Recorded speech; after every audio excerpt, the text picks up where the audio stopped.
শুভ সকাল বন্ধুরা, চলে আসলাম নতুন আর একটা দিনে নতুন আর একটা ভিডিও নিয়ে। আশা করি সবাই ভালো আছো, সুস্থ আছো।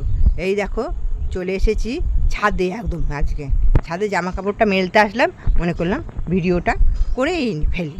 দেখো দেখতে পাচ্ছ আমাদের ওই দেখো দূরে ওইতে দেখতে পাচ্ছ হলুদ হলুদ হয়ে গেছে। দাঁড়া, মনে হচ্ছে ওইটাতে ধান হয়ে গেছে, জানো বন্ধুরা, ওইটাতে ধান হয়ে গেছে। দেখো ধান হয়ে গেছে, দেখো তাই বলছি। দাঁড়াও, এই দেখো আজকে আবার ছাদে ফুল গাছ দেখাচ্ছি। হ্যাঁ, এই যে এই দেখো ফুল হয়, নিয়ে গেছে ফুল হচ্ছে। এই দেখো যা রোদ, গাছ আমনি মরে যাবে সব। নিচের গাছগুলো তবু কোনো রকম প্রাণ নিয়ে বেঁচে আছে। স্থলপদ্মের দুটো একটা কুড়ি এসেছে, তাও আবার খসে খসে পড়ে যাচ্ছে। হ্যাঁ, এত রোদ, আর যখন বৃষ্টি হচ্ছে তখন অত বৃষ্টি, তো কী করে কি হয় বলো বন্ধুরা। ওই দেখো যা দেখা গেল না, পাখিরা উড়ে চলে গেল, কত পাখি। দেখো এরকম আকাশটা দেখো, আকাশটা দেখো, দেখতে পাচ্ছ কিছু? চলে এসছি সামনে। বাপরে বাপরে কি গরম আজকে, দেখো রান্না করে আর খেতে হবে না, যা গরম পড়েছে। সকাল থেকেই কাজ হলো, ফুল তোলা হলো, স্নান করে জামা কাপড় মেলা হলো, গুরুদেবকে ফুলটা দিয়েছি, গুরুদেবকে ফুলটা দিয়েছি। সকালে প্রার্থনা তো করেছি অবশ্যই, ইষ্টবিধি প্রার্থনা সব হয়ে গেছে। চান না, স্তুতি প্রার্থনা তো চান করার আগেই করেছি, জামা কাপড় ছেড়ে চান করে ফুল তুলে এনে তারপরে আবার ইয়ে করেছি, ঠাকুরকে ফুলটা দিলাম, দিয়ে বললাম না ওপরে তুলসী গাছে জলটা দিয়ে ভিডিওটা শুরু করে দিই। বাপরে বাপরে কী রোদ, গরম গো বন্ধুরা। বৃষ্টি হলে এরকম ভাসিয়ে দিচ্ছে, আর রোদ হলে দম বন্ধ। কখন কি হবে বোঝা যায়, কখন যে এত গরম পড়বে, কখন যে রোদ হবে, কখন যে বৃষ্টি হবে, কোনো ঠিক নেই। প্রচুর গরম, প্রচুর গরম। চলো নিচে যাই, নিচে গিয়ে আবার ইয়ে করি, ঠাকুরের পুজোর ফুলগুলো ইয়ে করি, গুছিয়ে নিয়ে পুজোটা, ঠাকুরের ওখানে কাপড়টা যে পাল্টাতে হবে। চলো বন্ধুরা, এখানে ঠাকুরগুলোকে নামিয়েছি, সব ঠাকুর নামিয়ে, হ্যাঁ যে সব ঠাকুরকে নামিয়ে স্নান করাবো। সব ঠাকুরকে নামিয়েছি, সবাইকে স্নান করাবো একদম, দিয়ে এইখানটায় কাপড়টা পেতে দিয়েছি, এবার পাতাবো। আগের কাপড়টা বাবরে কি নোংরা হয়েছে। হ্যাঁ, অত পরিষ্কার করে রাখি তাও কি নোংরা হয়। তারা দেখাই তোমাদের সামনে। ঠাকুরকে স্নান করাবো, এটা কেমন হয়ে গেছে, কেলে এলেন্দি পাড়া হয়ে গেছে সব। নারায়ণকে স্নান করাবো।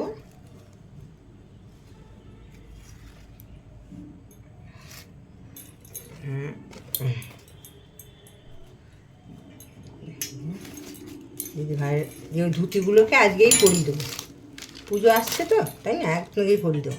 জয় মা হরিনারায়ণ। তামা ইয়ে পেতলের আছে, কিন্তু পেতলের মাঝখানটা বসছে না, উল্টে যাচ্ছে, উল্টে যাওয়ার ভয়, এই বড় জায়গায় নিলাম। এরকম বড় তো পেতলের ইয়ে হবে না, ছোটো পাড়া এমনি বড় গামলা হলে হবে, মাঝখানটায় তো সেই ছোটো পাড়াই হচ্ছে, ধরছে না। আর আছে ওপরে আছে, আর পাচ্ছি না আনতে, এই জন্যে দাঁড়াও এটাকে একটা জায়গায় ঢালি, তাম্রপত্রে ঢালি। আজকে আর ঠাকুরের বাসন আর মাজা হলো না, বৃহস্পতিবার দেখলাম আজকে থাক।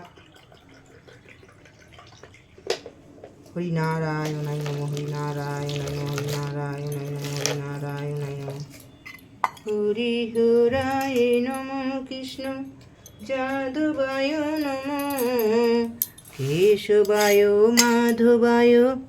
বন্ধুরা দেখিও গোটাটা ভার। এই যে লক্ষ্মীনারায়ণের স্নান হয়ে গেছে, এই যে পরিষ্কার জল বেরোলো, দেখো গঙ্গা জলে স্নান করালাম, ভালো করে গঙ্গা জল দিয়ে একটু শ্যাম্পু দিয়েছি, শ্যাম্পু দিয়ে মা লক্ষ্মীনারায়ণকে স্নান করালাম। কুবের দেবতাকে স্নান করিয়েছি, ওই দেখো কুবের দেবতা টুকি দিচ্ছে পেছনে, ওই যে কুবের দেবতা, এটা মুখটা পরিষ্কারই হয়েছে, এরকম লাগছে তাই। দেখো দেখো কুবের দেবতারও স্নান হয়ে গেছে। এবারে জামা কাপড় পরিয়ে নিই, জামা কাপড় পরিয়ে নিয়ে আবার গুছিয়ে দেখাবো। এই স্নানটা হয়ে গেছে, কী নোংরা হয়েছিল বাবরে বাবরে, কালো ঝুল হয়ে গেছিলো, তো ওই ধূপ ফুপ দেওয়া হয় তো। দেখো বন্ধুরা, দেখো নারায়ণকে লক্ষ্মীকে বলছি, ওই গণেশকে ওইখানে বসিয়ে দিয়েছি, ওর ইয়েটা সিংহাসনটা মাজবো, ওর নিচে ওইখানটা বসিয়ে দিয়েছি, যে তারা মা, দেখো দেখো লক্ষ্মীনারায়ণকে শাড়ি পরিয়েছে, নতুন নতুন বস্ত্র পরালাম, পরিয়ে দিলাম আজ থেকে। হ্যাঁ, পরানো হয়ে গেল, সব ঠাকুরের পুজো হয়ে গেল। কটা বাজছে কে জানে। বাপরে বাবা, এই যে মা দুর্গাকে দেখো, এই যে মা দুর্গাকে এখানে দিয়েছি। মা দুর্গার আলাদা করে পুজো করছে, নবরাত্রির পর্যন্ত আলাদা করে পুজো করবো, তারপর আবার ওইখানটায় তুলে দেবো। বুঝেছো বন্ধুরা? এই দেখো দু ভাই দু ভাই গোপালের সব ওই দেখো ওইখানটায় রেখেছি। ওই যে ওইগুলোকেও একটু তেঁতুল দিয়ে ঘষে ধুতে হবে পরিষ্কার করে, এখন তাড়াতাড়ি তো হবে না, তাই ওইগুলো ওখানে রেখে দিলাম, পরে ওইগুলোকে ধোবো। যথারীতি পুজো করা হয়ে গেছে, এবার একটু টিফিন ফিফিন করতে হবে। 12টা বাজে না, 11টা, 11:30 তো বাজবেই। এত বেলা হয়ে যাচ্ছে, ফুল তুলতে জোগাড় করতে। কালকে আবার শুক্রবার, একটার পর একটা আছেই বন্ধুরা। ঠিক আছে, চলো দেখি কি করতে পারি। দেখো বন্ধুরা, আমি এবার চলে এসেছি মাতৃ সম্মেলনে। বলেছিলাম না আমাদের পাড়ায় মাতৃ সম্মেলন হবে, যে সেইখানে আমি চলে এসেছি বাণী মায়ের বাড়িতে। এখনই আমাদের মাতৃ সম্মেলন শুরু হবে, সবাই সঙ্গে থাকো।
তো ও এলো না, ও বললো যে আমি সাদিকেতেই থাকবো।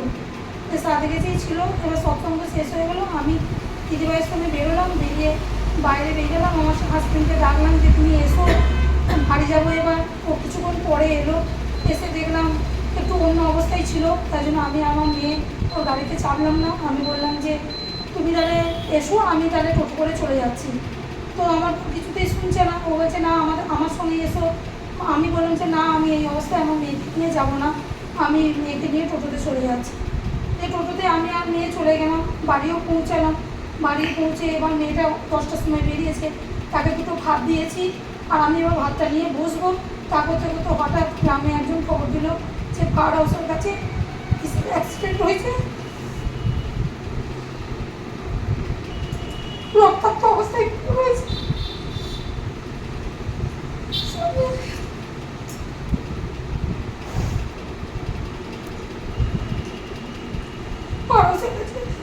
অ্যাক্সিডেন্ট হয়েছে, লরির সঙ্গে রক্তাক্ত অবস্থায় পড়ে রয়েছে। সেই অবস্থায় আমার মেয়ে অজ্ঞান হয়ে গেল। অজ্ঞানের মেয়ের কোনো কেয়ার ছিল না 1 ঘন্টার উপর, আর আমিও শুনে অজ্ঞান হয়ে গেলাম। কিন্তু আমার একটা ভালো যে আমার বর কোনোদিন ইষ্টবিধি করতো না, তারই আমি করে দিতাম। কিন্তু অন্তত 3 দিন আগে সেই ইষ্টবিধিটা আরম্ভ করেছিল। তাই দোয়াইলের ইচ্ছায়, ঠাকুরের ইচ্ছায়, আমার স্বামী ঠাকুরের ইচ্ছায় এখন অপারেশন হয়েছে, ঠিক আছে, কিন্তু ভালো আছে। কিন্তু দোয়াইলা যেহেতু ইষ্টবিধিটা আরম্ভ করেছিল, তাই দোয়া আমার কোলে ফিরিয়ে দিয়েছে। তাই এখন থেকে ও ইষ্টবিধিও করে। কিন্তু এখন তো মুখে অপারেশন হয়েছে, এখন তো সিল করা হচ্ছে, এখন আমি ওর হয়ে করে নিই। দোয়ালের কাছে প্রার্থনা করি যেন আস্তে আস্তে সুস্থ হয়ে যায়। সব জায়গায় তো ব্যথা, সব জায়গায় ভেঙে চলে গেছে, আস্তে আস্তে যেন সুস্থ হয়ে যায়। দোয়ালের কাছেই প্রার্থনা করছি, সবাইকে জয় করে রাখি।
আশ্বিন মাস বাড়ি মায়ের বাড়ি মাতৃ সম্মেলন। যখন বাড়ি মাকে এসে বললাম যে আশ্বিন মাসে মাতৃ সম্মেলন তোমার বাড়ি দাও, তা বলছে ঠিক আছে বৃহস্পতিবার দিন তাহলে দেওয়া হোক। বলছি হ্যাঁ, কোনদিন নিবে যাওয়ার থেকে তো ক্ষীণ হয়ে যে রক্ত তো জ্বলছে। হ্যাঁ, তা তাই হোক। তো প্রথমে যখন এলাম দেখলাম 3 জনা মা, এলে ভালো লাগে, না হলে কিছু নেই, ঠাকুর বড় মা বড়দা সবাই আছেন, আমরাও আছি। হ্যাঁ, কিন্তু মায়েদের উপস্থিতিতে হলে আরও ভালো লাগে, প্রেরণা জাগে। খারাপ লাগাটা মোটেও ঠিক নয়। সে যাই হোক, ভালোই লাগছে যে এতজনা মা আমরা আবার উপস্থিত হয়েছি। আর সব থেকে বড় কথা যে সত্যি আমাদের এই টুম্পা মা যিনি বললেন, খুব মর্মান্তিক। সেই রাত্রেই কাকলি মা ফোন করে বললো যে জানো টুম্পা মায়ের স্বামী এরকম অ্যাক্সিডেন্ট হয়েছে, মনে হচ্ছে বাঁচবে না। আমাদের এখানে যারা যারা দেখেছে তা বলেছে একদম বাঁচবে না। তা আমার কাছে প্রথম ফোন আসে, দ্বিতীয় ফোন বাড়ে আমি যখন ফোন করি যে হ্যালো, বলছে আপনি কে হন ওনার? আমি বলছি আমার দিদি ভাই হয়। বলছি উনি এখন পাড়াটি হসপিটালে আছে, আপনি চলে আসুন। একটা ছেলের বলা কি বললো কি না বলছি, যাই হোক। হ্যাঁ, তারপরে তো পরের দিন আমি আবার ফোন করি, তা ফোন করে টুম্পার বোন করে, তো বলছি দিদি কি বলবো, জামাইবাবুর মানে মাথার ছবি করা হয়েছে, মাথায় কোনো চোট লাগেনি। তা জামাইবাবুকে নিয়ে যখন যাওয়া হচ্ছে, জামাইবাবুকে একটা কথাই বলেছি যে জামাইবাবু তোমার নাম আছে, শুধু তুমি নাম করো, নাম ছাড়া কোনো উপায় নেই, কোনো আশঙ্কা নেই, তুমি শুধু নাম করো। তো সেখানে একটা কথা বলতে হ্যাঁ, আর শুধু সেই নামটাই করেছিল। তার আগে ওই দৃষ্টিবৃত্তি আবার সেই আমাদের প্রত্যেকের সামনে একটা উদাহরণ হয়ে গেলো দৃষ্টিবৃত্তি কীভাবে আমাদের জীবনে ফিরিয়ে যায়। তো সেটা আমাদের উদাহরণ।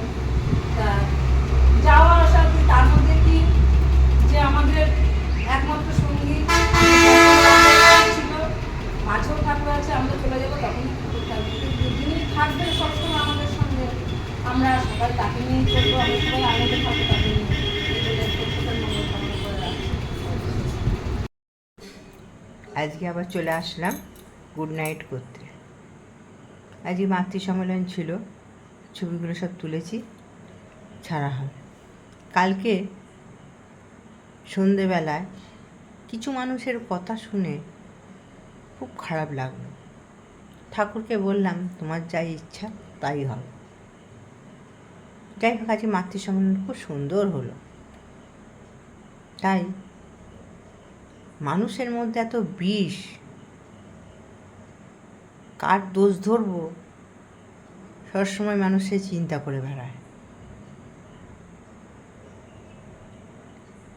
মানুষকে ভালোবাসতে আজকাল ভুলে গেছে। সবসময় তাই দেখি মানে মানুষ হয়ে আছে, কার কী দোষ আছে সেটা ধরবো সবসময়, এই চিন্তাতেই ব্যস্ত থাকে।